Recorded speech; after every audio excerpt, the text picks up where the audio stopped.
Reg, come here and look at this. Why, it's functioning splendidly. That dog's heart hasn't missed a beat in 189 days. And just think what this will mean to humanity. If we can revive in the human anatomy hearts which have stopped functioning. And I'm certain we can. Oh, don't you think you'd better run along now? You haven't much time to dress for your brother's dinner. Aren't you coming with me? I'll be along shortly. I have a few things to attend to first. All right. Mr. Philip Bennett to see you, Dr. Clark. Oh, have him come in. Hello, Phil. Hello, Reg. Still puttering around with those artificial organs, huh? Why don't you save living ones instead of giving life to dead ones? Not half as fascinating. How are you, Philip? What brings you up here at this time? Well, I know how Dr. Clark feels about any sort of social function, so I thought I'd stop by and ensure the pleasure of his company this evening, by force if necessary. Well, that'll not be necessary. As a matter of fact, I was just about to leave with Reg.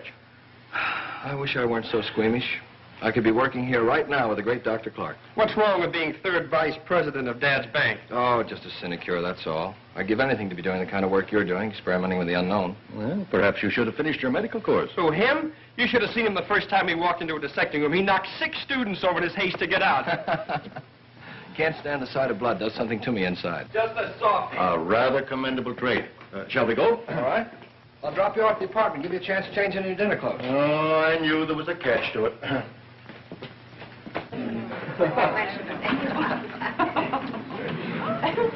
Ladies and gentlemen, may I have your attention for just a moment, please? It gives me extreme pleasure to announce the engagement of Miss Louise Hammond to my son, Philip. Congratulations,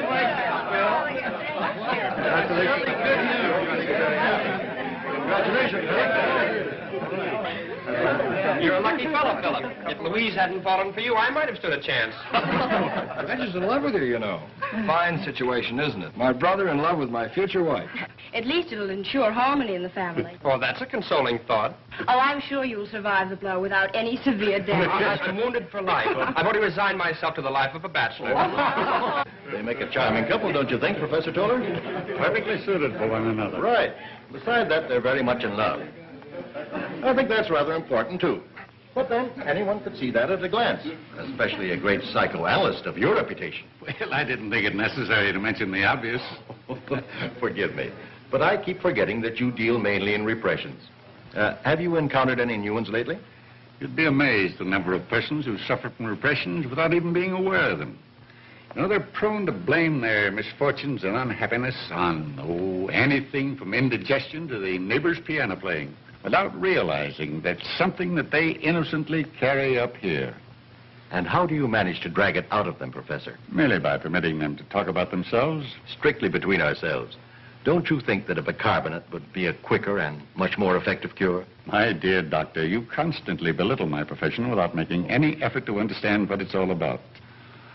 I venture to say that even you could stand the services of a good psychoanalyst. I? Well, I have no repressions. Oh, but you do have delusions. Delusion? Yes. Aren't you, even at the present time, conducting experiments that you hope will someday be perfect enough to enable you to revive the dead heart of a human being, thereby reviving life? It's perfect enough for that right now. I've already brought dogs, rabbits, and cats back to life. They're running around my laboratory now just as spry as they ever were. Proves my point. Since when has man had the right to bring back life after it has been taken away by the Creator? You must realize that there's something more than mere physical being involved in this. My dear doctor, you do suffer from delusions. But beware, I warn you, work to ease the pain of the living, not to bring back the dead. You forget, Professor, that I am a doctor, and as such I'm concerned purely with the physical. Oh, now, come, you two. This is a party, not a debate. Oh, forgive me. I had no idea we had an audience. Will you play something for us, Louise? Yes, do, Louise.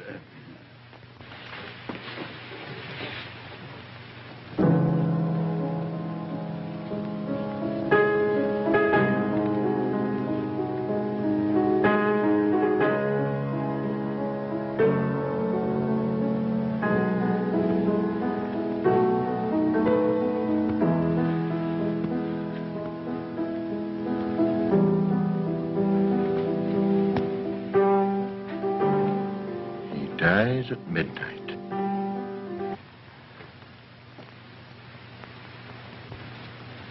Who dies, Doctor? Huh? Oh, I'm sorry. I'm very sorry. I didn't mean to say anything. I was thinking about a chap by the name of Panino, Wolf Panino. He's going to be electrocuted at midnight. How dreadful. Panino. I've read a great deal about him. His criminal activities. He's an interesting case, isn't he, Doctor? A congenital killer. A man whose hands have accounted for a dozen known deaths, and heaven only knows how many more. Do you happen to know what drove him to a life of crime? Apparently some insane pathological urge to kill. He was born and raised in the slums. Even the members of his own gang lived in deadly fear of him, not knowing when he was going to turn on one of them. And he's to be executed tonight? At midnight. How do you know so much about him? I called on him secretly in his death cell 2 days ago. Well, I didn't know that. I didn't want anybody to know anything about it until I was ready. I wanted him to donate his body to medical science, to learn that if, after he had been pronounced dead, I could bring him back to life. He called me a screwball. But even if you'd been successful and had he been willing, he'd have only returned to his former mode of living and would have had to been executed again. True, but it would prove that we can bring back the lives of men definitely worth living because they have something worthwhile to offer humanity.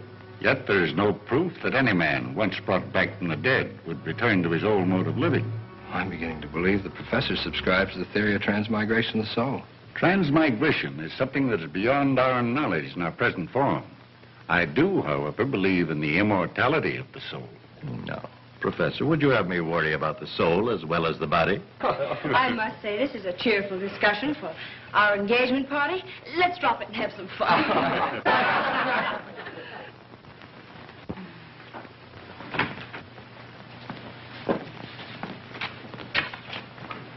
Hello, Zero.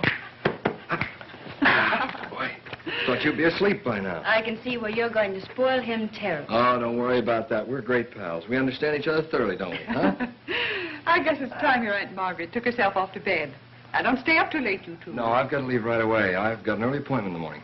Good night, darling. Good night, Aunt Margaret. Good night. Good night. Come on, Zero. Happy? Mm-hmm. Gee, I hate to leave. I never seem to get enough of you. I'll remind you of that after we're married. This is one love that marriage won't cure.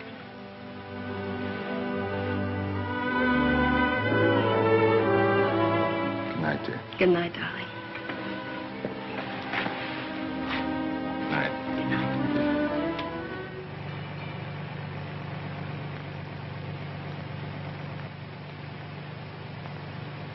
A special news bulletin from the state capitol.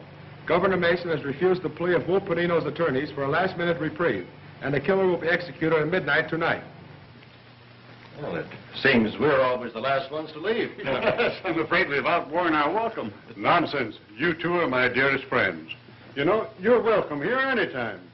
I don't know of anything more interesting than your constant discussions. Well, when you reach our age, you'll discover that life holds many insoluble problems, and that our discussions about them are merely a feeble means of searching for some solution. That's right.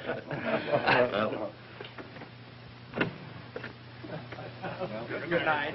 Good night.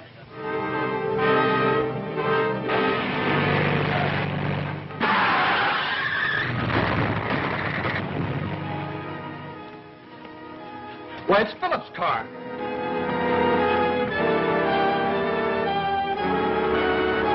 Reg, get your medical kit.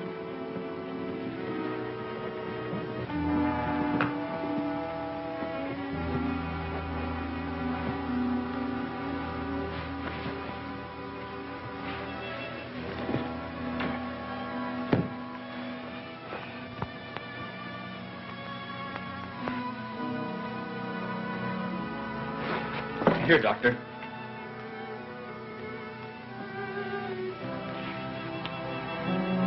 That'll not be of any use now. Shock killed him instantly. What? It can't be. It's impossible.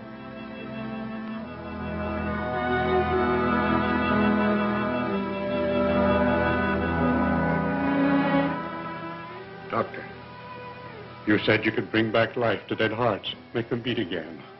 I said I succeeded in doing so with animals. You said you could do it with human beings. I heard you. Tonight, you were certain you could revive Panino, a killer. Well, if you can revive a killer, why not Philip? A boy who has everything to live for.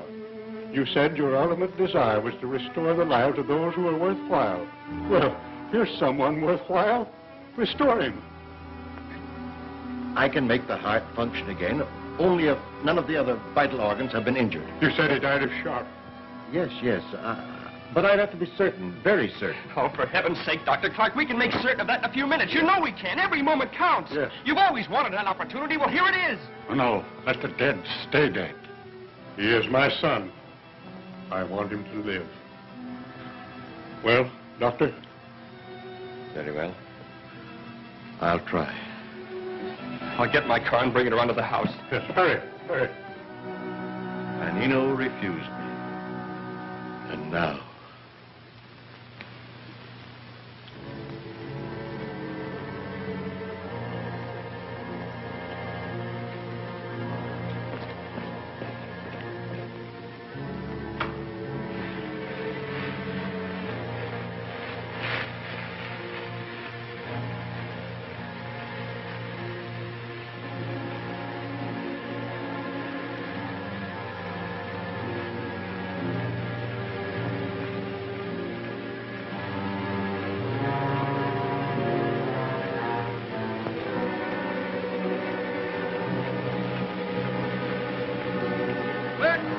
Read all about it. Panino going to chair at midnight. Killer to burn. Get your paper. Extra. Read all about it. Panino going to chair at midnight. Killer to burn.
He lives.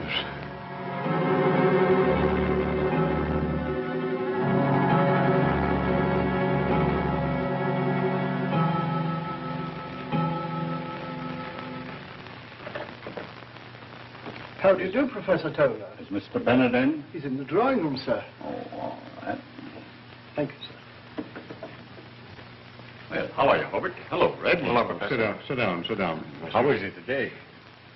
No change at all. You know, it's been 5 days since this happened. And, I can't understand it. Louise is with him now. Dr. Clark took her into him. Did he recognize Louise? Did she arouse any memories? He acted the same with her as he did with us. It's as if he'd never seen her before. She had to be introduced. He remembered nothing?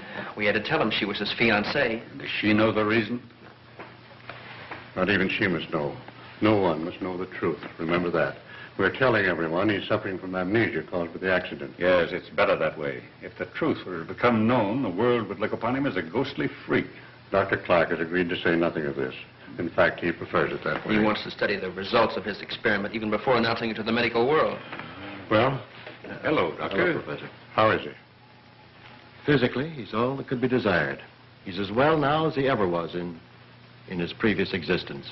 But mentally, No improvement at all? none. His mind seems to be engulfed in a mist which is impenetrable. Well, perhaps it's only a question of time until something occurs that will recall him to himself. Perhaps. But in the meantime, it's frightening. Why don't you speak with him? Maybe if you were to probe at his subconscious memory, you could get him Why, to... I'd be delighted if there's no objection. Oh, none at all. We must try every means. But remember, he won't recognize you. Oh, I understand that, Doctor. It was the first time we'd met. You asked for an introduction. We danced together all evening. You insisted on walking home with me, and we walked all the way in the snow. You said you didn't mind the snow or the cold or anything as long as I was beside you. Do you remember? Don't you remember? Don't you?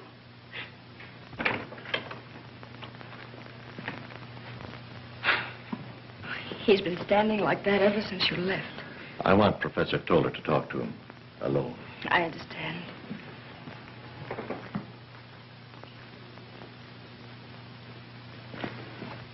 Philip. Philip. Hello. This is Professor Toller. He's a friend of yours. Hello, Philip. I'll leave you two alone. Won't you sit down, Philip? I'd rather stand. In order that you may feel perfectly at ease, I want to assure you that outside of Dr. Clark, I've been closer to your family than anyone else. I've watched you grow from a boy of 10. Now, suppose you tell me what you've been thinking of since your accident. I don't know. It's all confused. Well, try and go back a bit. Maybe we can strike a responsive chord. Something that will penetrate all this confusion. Do you remember anything of the time you spent at Croton Prep School? Never heard of the place. Do you recall anything of your years at the university? No, not a thing. Why are you looking out there? What are you looking at? What is it that attracts you? What do you think of when you look out there? What comes to your mind first? Questions, that's all I get. Do you remember this? Do you remember that? Well, I don't remember anything, and I don't care. Do you understand? Now get out of here and leave me alone. Go on, get out. I never heard him shout like that before. Why, he was always fond of Professor Toller. Why should he order him out? I can't understand it. I can't. Others, impossible. Oh, I must put it out of my mind. What's impossible, Professor? What? Nothing. I was just thinking out loud. Do you think he'll recover soon? People do get over amnesia, don't they? Amnesia? Oh, yes, it is amnesia in a way. But don't worry, my dear. It's only a question of time.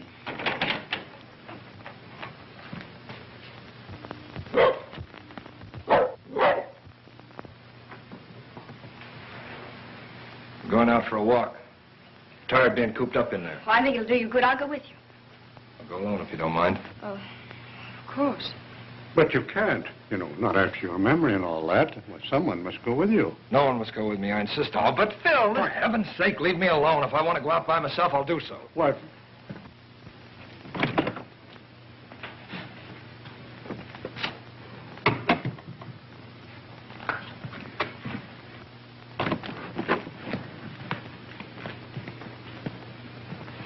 Just as I thought. The same direction that he was looking out of the window. He's hailing a cab.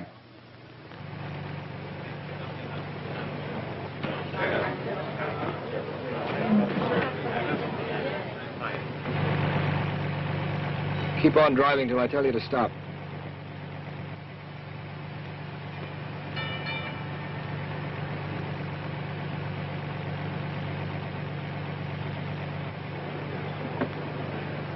Pull up over here, driver.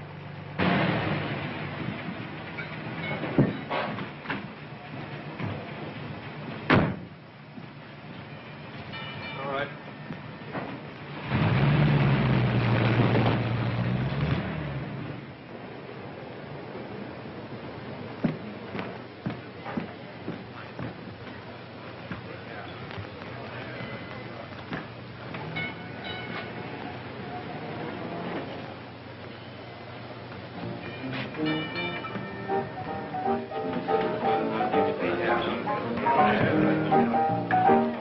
Hey, since when you been getting the carriage straight?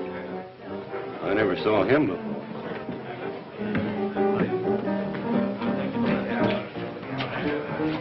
Do you want anything? Yeah, bourbon.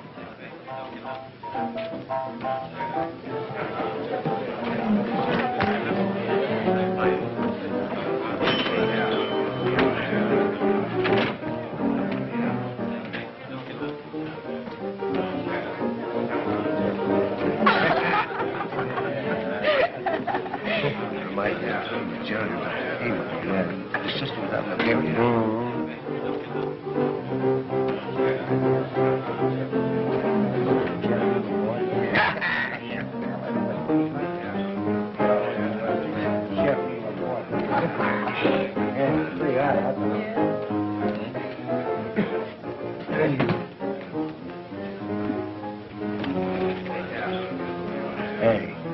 the big idea? Scram out of here.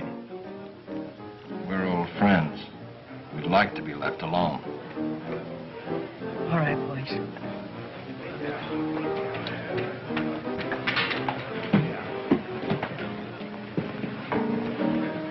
Why'd you stare at me like that? I don't know. Felt I had to talk to you. Well, I guess I ought to feel complimented, especially coming from a man of your sort. My sort? Anybody could tell by just looking at you and hearing you talk that you don't belong in a dump like this. What did you come here for? Maybe I came here to meet you. You sure know how to hand it out, don't you? What's your name, anyway? My name's Philip Brown. You could have said Jones. Yes, I could have, but I happened to think of Brown first. Live around here? Yeah, just around the corner. My name's Helen Langle, and it's no phony. Not married, are you?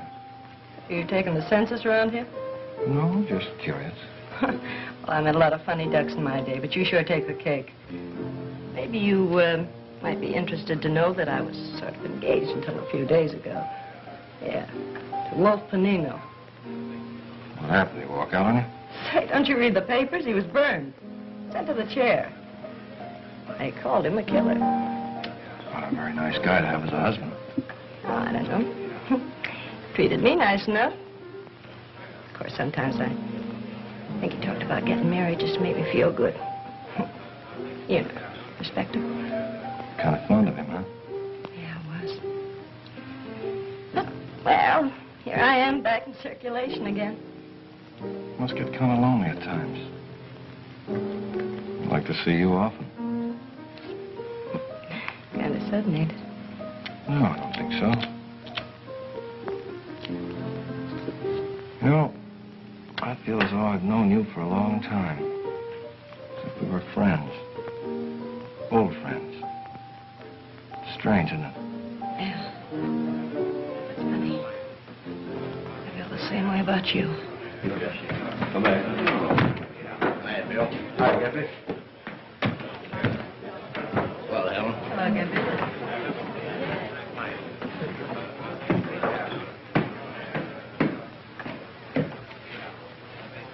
Where are you going?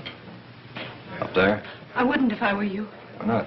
That's where the Panino gang hangs out. Mitch Larson's running them now, and he don't like strangers to bust in on him. I don't think I'll have any trouble. You wait here till I get back. We're going out.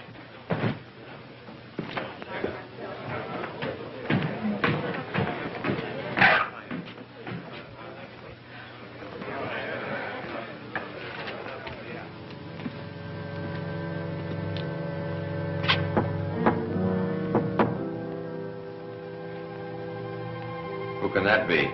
Maybe a cop. Sporady would have tipped us off. Besides, that's the signal. Open it.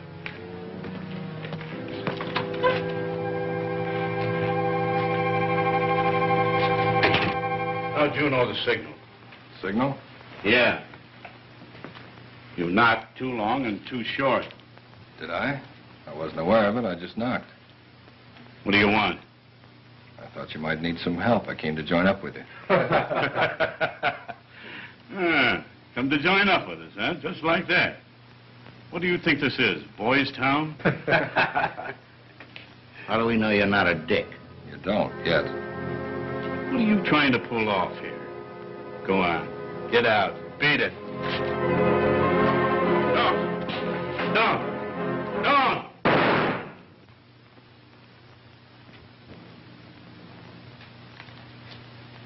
I don't like to be pushed around. And another thing. I don't take orders, I give them. Any objections? You'll be making a mistake if you have. He wasn't the kind of man to lead you. I am. Together we can go places. Say, I'm Gimpy. You weren't getting anywhere with Mitch anyways. What do you say, boys? Mitch wasn't for us. That's Jess. That guy's Tim. Hi. That's Eric and Hugo. They're brothers. Hello. I'm Philip Brown. Well, what do you get lined up? Well, there was a diamond grab we had planned, and the whole point about it is timing.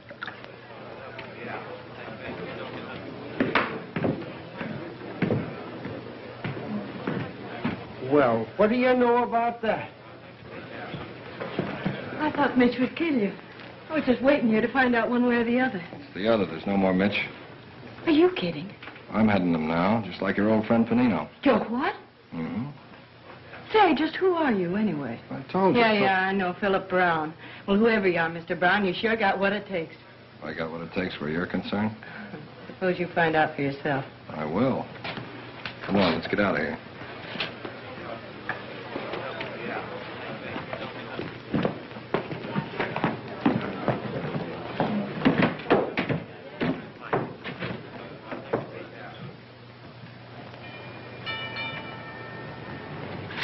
What did you stop for?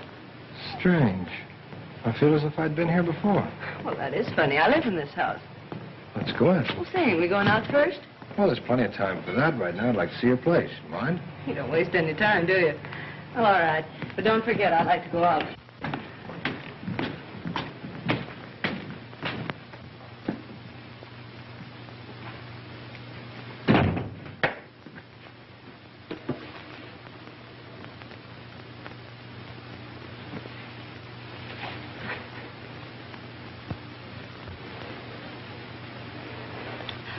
Phew, just like Panino. Say, if I didn't know better, I'd swear it was him. Well?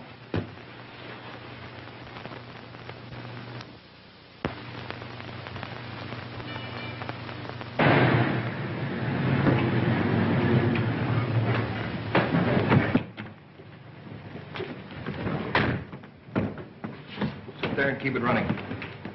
Sure it's up there? Yeah, he's been cutting that stone 3 months. Big enough to knock your eyes out. Well, let's save him the job of finishing. Take that and anything else that's around, but don't stay too long. Once we get into the back and get that elevator switch working, it's a cinch. All right, I'll keep the building clear. If you hear the horn, duck.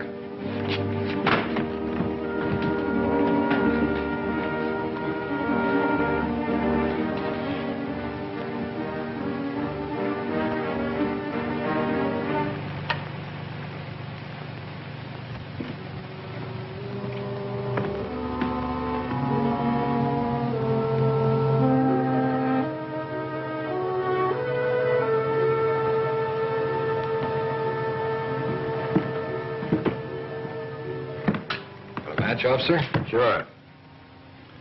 You must have been working late tonight. Yeah, just on the way home.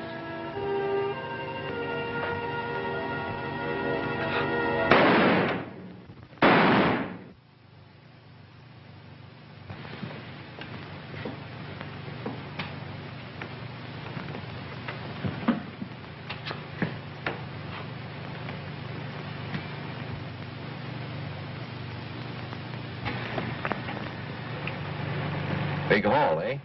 Yeah, bigger than you think. Split up my share, boys. Where do you live?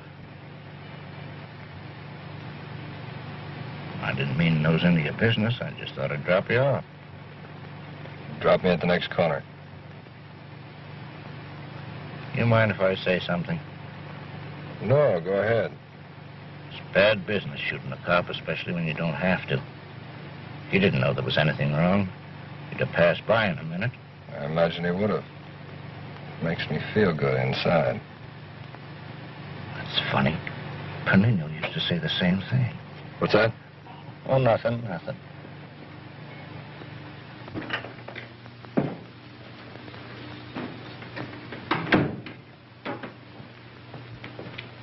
Philip! We've been waiting for you. Where have you been? Does it matter? Why, of course it matters, son. You know, you shouldn't be out so late. Alone? Not since your accident. Oh, Phil, can't you see we're concerned about you? We were almost going to send the police out to look for you. Where did you go? I wish you two would mind your own business. I'm fed up with having everybody cluck over me like a bunch of old hens. If I want to go out and stay out, I'll do so.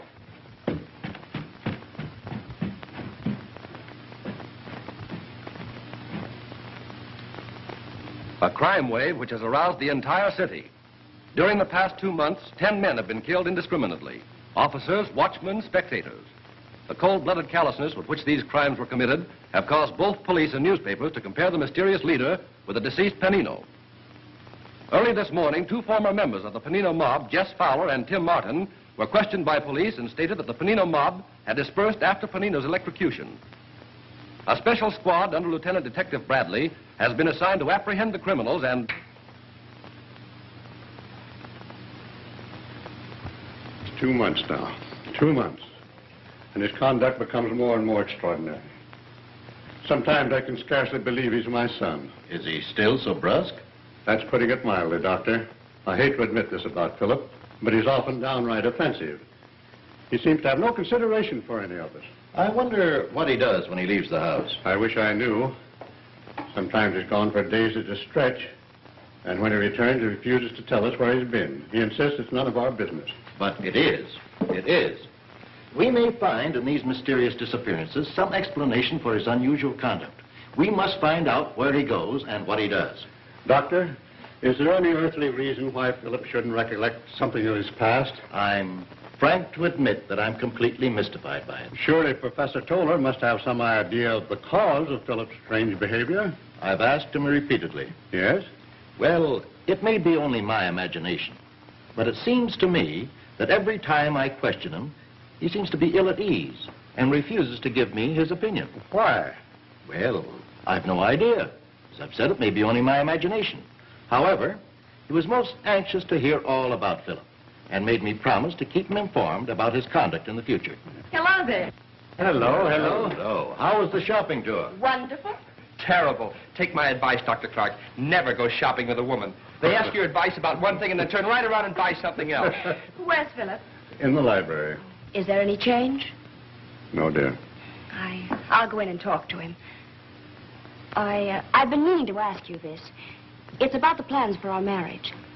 You see, Philip doesn't remember anything about it, and Oh, but of course, if you think it would be best to be married as we had planned, why, Louise, tell me, do you still love him?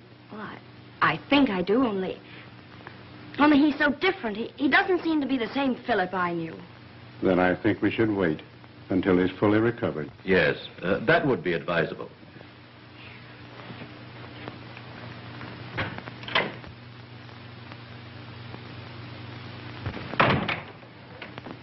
I thought I'd come in and keep you company.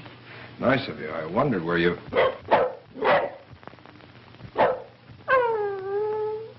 Get him out. Get him out of here before I...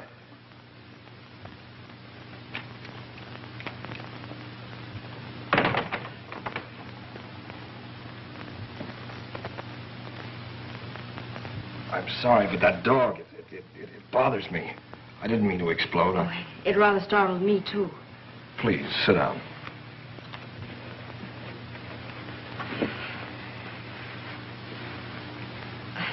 Reg and I have been shopping almost all morning.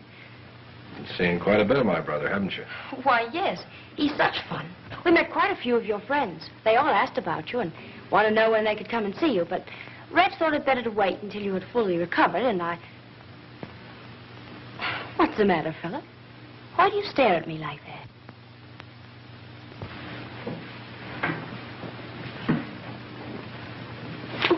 Philip, please. What's the matter? Well... You said we were engaged, that you were in love with me. Yes, but... Well, you afraid of me? Don't, Philip. Philip, please. Philip, let me go, please.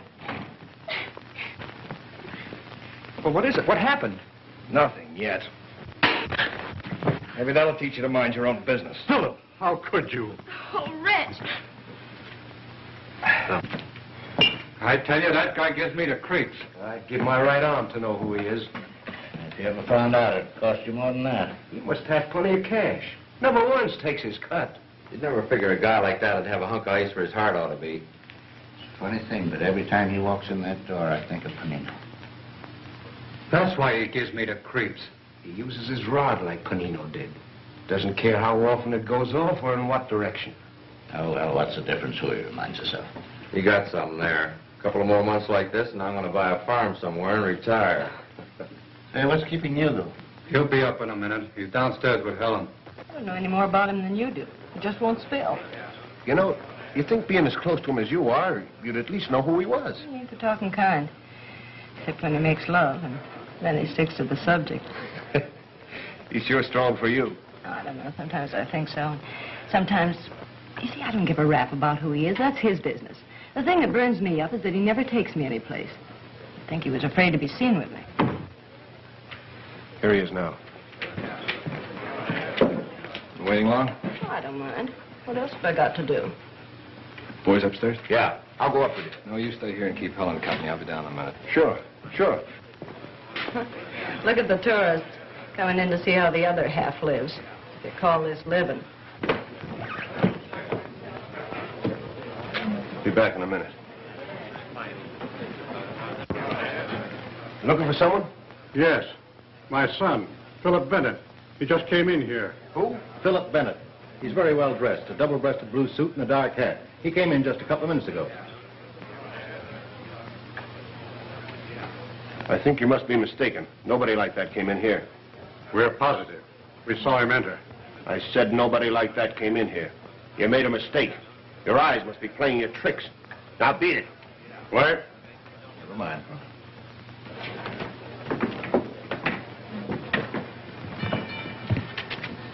He'll have to come out sometime. Let's wait in that doorway.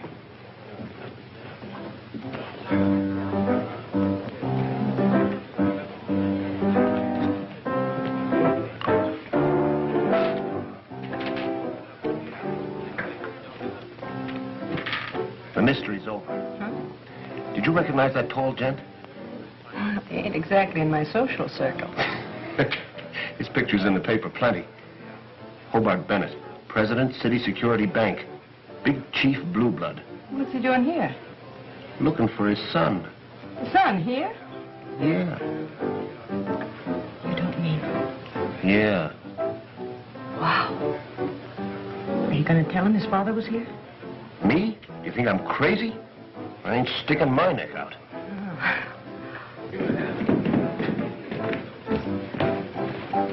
All right, let's go.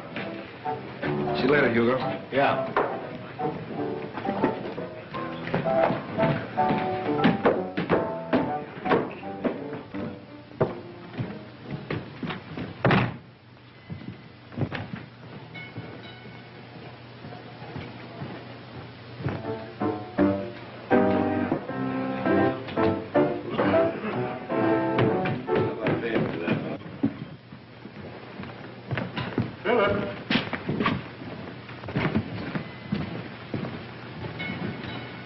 You go on ahead. I'll catch up with you later.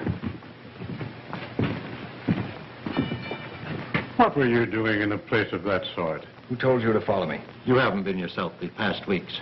Something is responsible, and we determined to find out. What brings you down here in a section like this? Yes, what possible reason could you have for coming here? I like it, do you understand? I like it, and I don't want you ever to follow me down here. Is that clear? Why, Philip, what is this?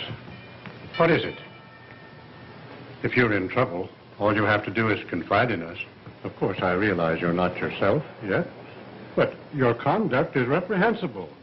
Striking your brother and running away from us repeatedly as though you couldn't bear our presence? What's at the bottom of all this, son? I don't know. I don't know. I can't explain it. Is it that girl? No, it isn't her. It isn't anyone. It's just that I feel that I must do it. I feel it. What's the difference? Why? I like it, that's all. I like it. And if you ever come down here again, I won't be responsible for what happens to you. You make me feel cheap. Always leaving me here and never taking me out. I told you I had something important to attend to. Oh, sure. It's always important. But you can't kid me any longer. You're ashamed of me. You're afraid some of your high and mighty friends might see us together. I don't know what you're talking about. Oh, don't act so innocent, Mr. Philip Bennett.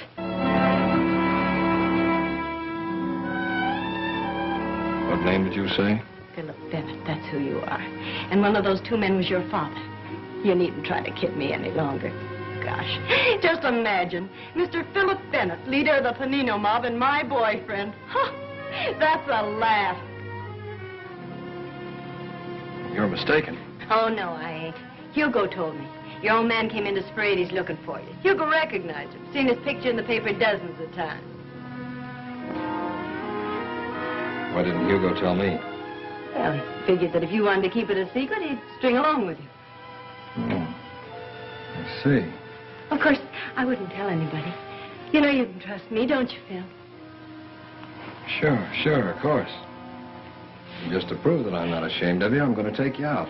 We'll do the town from top to bottom. Oh, baby, won't that be something? I always knew you were a honey. Love me? Uh-huh. You're for me, all right. How about a kiss? With pleasure, Mr. Bennett.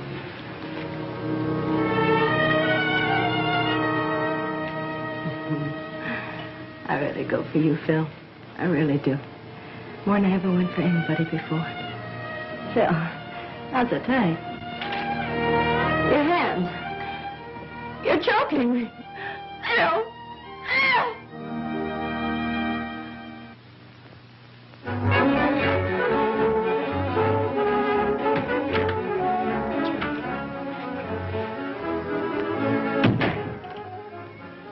Hello, boss. Where's Eric?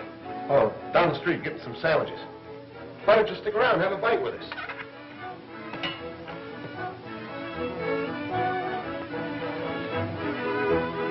Anything on your mind?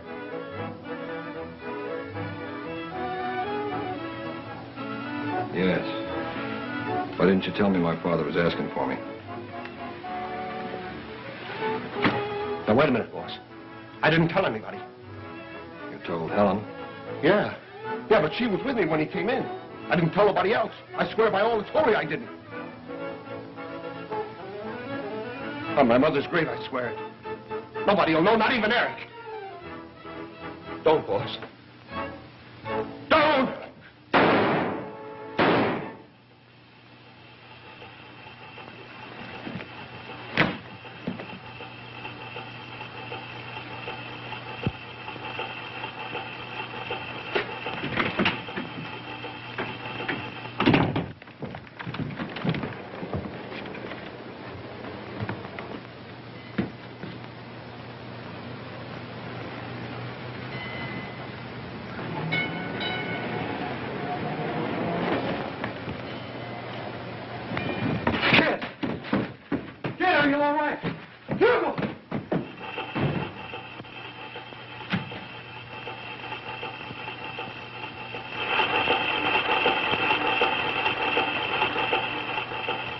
He seemed to be trying to explain it to us.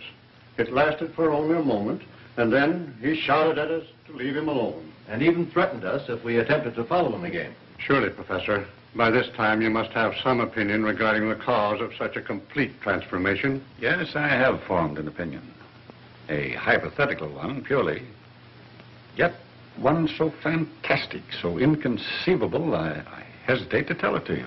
You must. This is no time to spare our feelings. If there's some strange influence behind all this, I think we should know about it. Very well, then.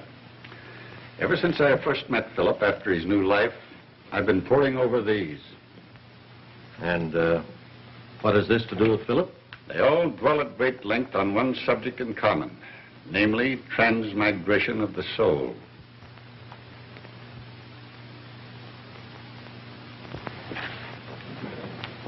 That's impossible. Doctor, do you remember the night of Philip's death? That I told you, whereas it might be possible for you to revive the body, you would also have the soul to contend with, and you scoffed at me. I still don't believe it. This is incredible. How else do you explain the sudden change in Philip after he was given new life? Well, how do we know there is such a thing as a soul? My dear doctor, the existence of the soul is something upon which all religions, all philosophies thoroughly concur. They may not agree regarding transmigration or the manner of its immortality, but as to its actual existence, they leave no reflection for doubt. Oh, I can't believe it. If such a thing as transmigration of soul exists, then we three possess the souls of other persons who lived before us. We do not possess the souls, but the souls possess us. That is, if we proceed along the theory of transmigration. But Philip was 27 years old. Surely he'd remember something about his past. You forget, Doctor, that while you revived the body, the soul escaped. And it is the soul that is the memory, not the body. What manner of soul possesses him now? Whose soul has he? That is something that it will probably never be in our power to determine.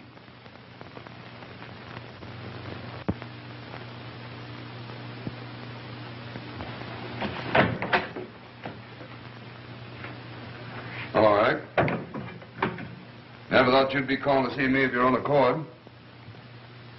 Too bad about your brother. Yeah.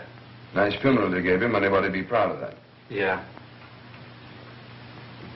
Well, come on, spill it. What's on your mind?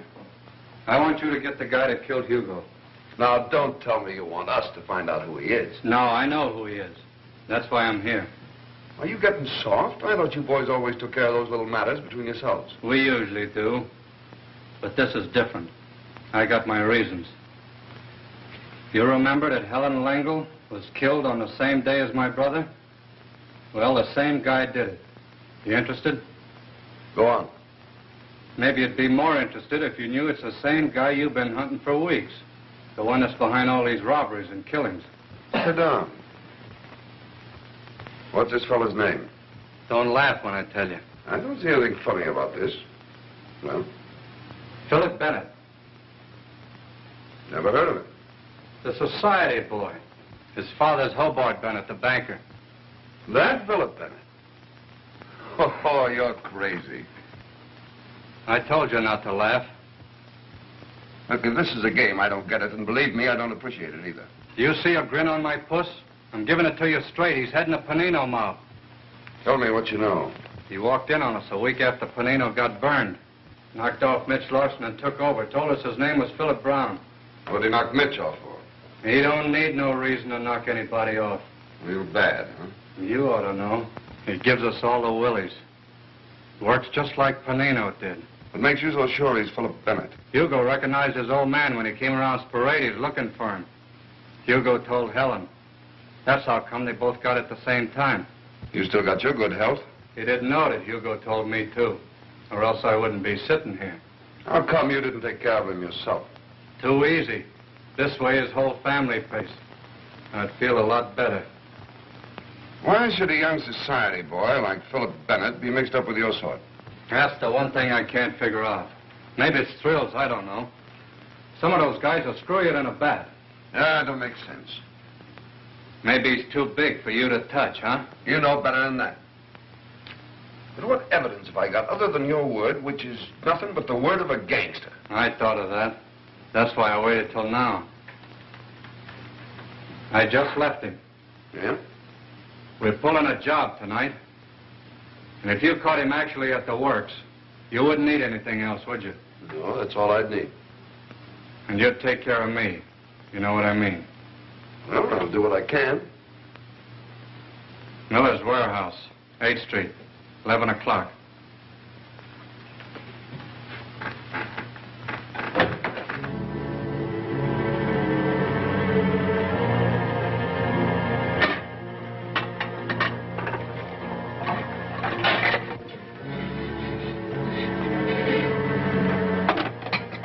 Poor sap that owns this joint's in for a surprise when he opens up. Hugo would have got a kick out of this job. Yeah, he sure would have. Come on, cut out the gab and start getting this stuff down to the car.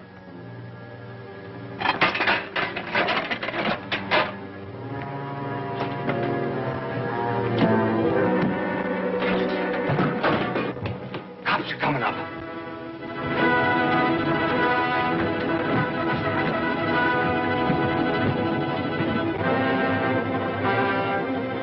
Come on out of there. You haven't got a chance. Pull that lock off.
He promised to be here quite early.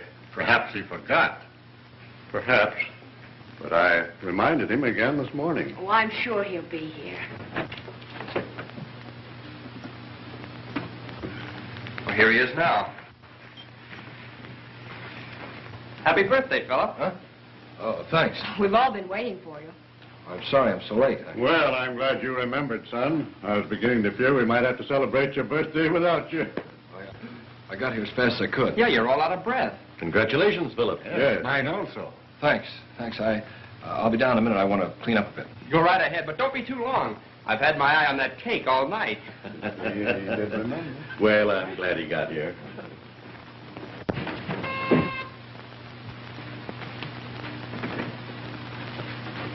I'm Lieutenant Detective Bradley. I'd like to talk to Mr. Bennett, Hobart Bennett. Will you wait here, sir?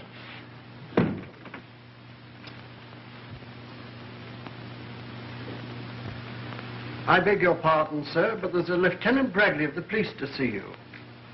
To see me? Yes, sir. Well, have him come in. Very good, sir. Will you go in, sir? Thank you. You want to see me? Yes, I hate to intrude like this. We trailed an escaped thief to this section. We're covering every house. Well, he couldn't be here unless he broke into the servants' quarters. Yeah, I'll take a look down there. You haven't happened to see anybody come in here during the past 15 minutes, have you? Why? No one. We've been sitting here all evening.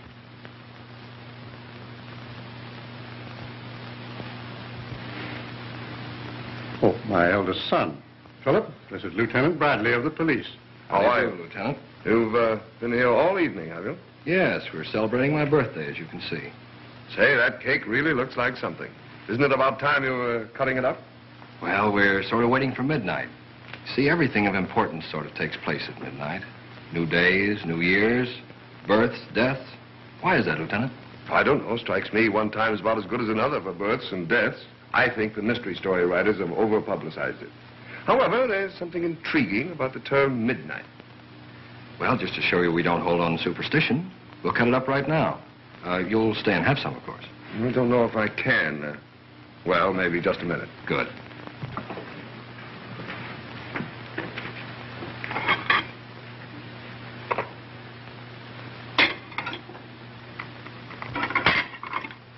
There we are, Lieutenant. Ah, thanks. Louise, will you do the honors for us, please? Of course. Won't you sit down? Thank you. Where was this robbery? A warehouse on 8th Street. We got them all except the ringleader. Do you know who he is? Mm-hmm. One of the gang tipped me off beforehand. Strange. He was shot, too. We couldn't tell them apart in the dark. Do you expect to get this ringleader? Oh, sure. Say, I wish my wife could make a cake like this. Yeah, we'll get him all right. No rush. What sort of fellow is he? Desperate, very desperate. A killer.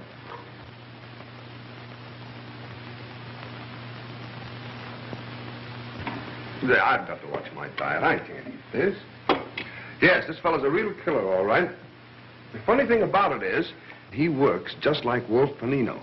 And he's running the Panino mob. Odd, isn't it? Did you say Panino? Yes, you remember him, don't you? He went to the chair about 2 months ago. Doctor, that same night. What's the matter? Something wrong? Oh, no, just that we'd read about Panino in the papers. He had nothing on this new fellow.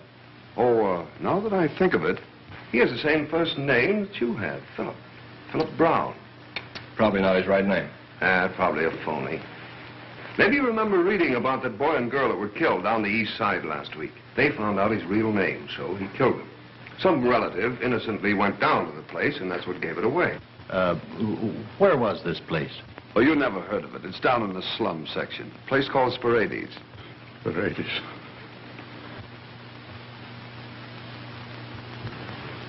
Oh, I'm sorry. Maybe you can't stomach this sort of talk. You folks seldom see this kind of thing. Although once in a while you find a person with plenty of money, plenty of family background, and for some insane reason he decides to become a criminal. I never could understand it myself. Well, there are often extenuating circumstances. Maybe, but I let the alienists worry about that. My job is to catch them. And do you always catch them, Lieutenant? Well, I've got a pretty good average, I guess. Cigarette? Oh, thanks.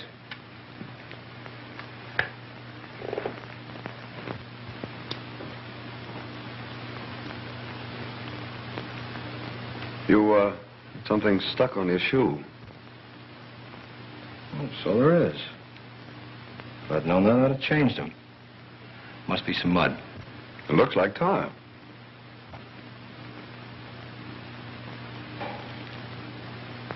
Yes, it is. Guess I got it on the pavement. Or on the roof.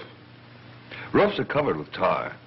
I used to play on them every day when I was a kid, cops and robbers, and I always played the robber. Now I make a living playing a cop. Shows you can't ever tell how a kid will wind up. Well, I better be going. Strange you didn't see anybody come in here. Oh, we picked up the cab driver who drove the fellow we're looking for away from the robbery. He says he let him off down the street and saw him run in here. Mind if I bring him in to take a look around? Oh, he couldn't be here. Well, then there won't be any harm done, will there? It's just one of those routine things. Won't take a minute. I'll bring him in. Just a moment, Lieutenant.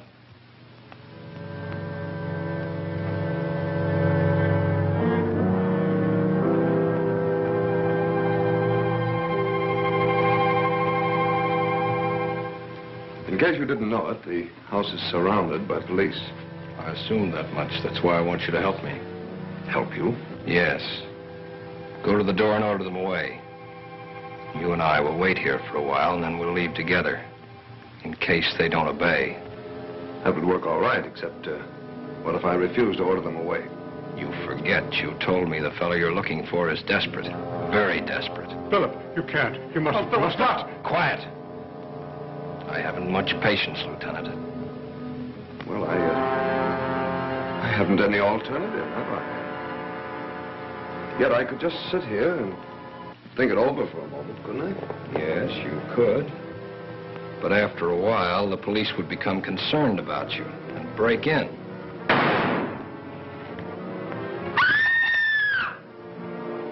We're all going out of here together. Go ahead and walk ahead of me. You don't know what you're doing. You can't do this. You can't. I'll go with you alone, but not them, not Dad. We're going out of here together.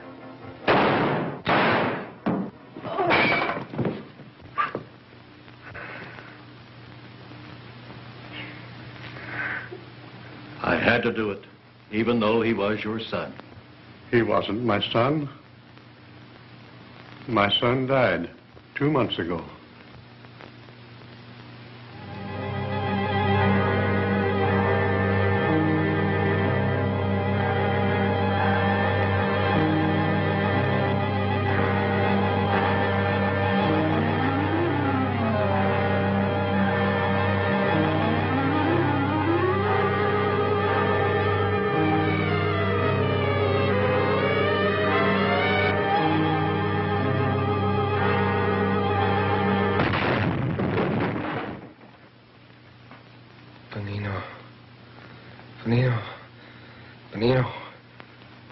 Benino. He's coming around. It's the first sign of life he's shown since the automobile accident. Concussion of the brain is a serious matter, Louise. For a while, I thought he'd never pull through. Benino.